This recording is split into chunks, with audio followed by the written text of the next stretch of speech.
Au moment où je m'exprime, des attaques terroristes d'une ampleur sans précédent sont en cours dans l'agglomération parisienne. Il y a plusieurs dizaines de tués. Il y a beaucoup de blessés. C'est une horreur.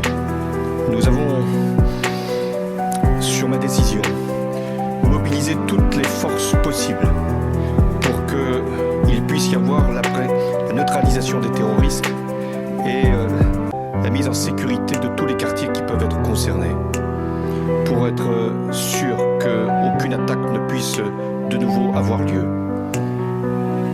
J'ai également convoqué le Conseil des ministres qui va se tenir dans quelques minutes. 2 décisions seront prises. L'état d'urgence sera décrété, ce qui veut dire que certains lieux seront fermés, la circulation pourra être interdite et il y aura également des perquisitions qui pourront être décidées dans toute l'Île-de-France.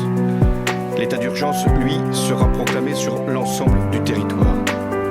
La seconde décision que j'ai prise, c'est la fermeture des frontières.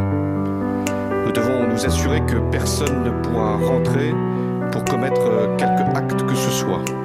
Et en même temps que ceux qui auraient pu commettre les crimes qui sont hélas constatés puissent également être appréhendés s'ils devaient sortir du territoire.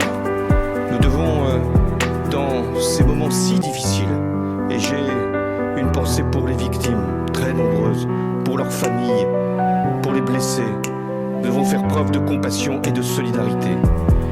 Mais nous devons également faire preuve d'unité et de sang-froid.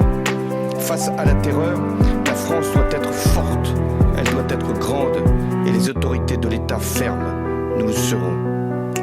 Nous devons aussi appeler chacun à la responsabilité. Ce que les terroristes veulent, c'est nous faire peur, nous saisir d'effroi. Il y a effectivement de quoi avoir peur, il y a l'effroi. Mais il y a, face à l'effroi, une nation qui sait se défendre, qui sait mobiliser ses forces et qui, une fois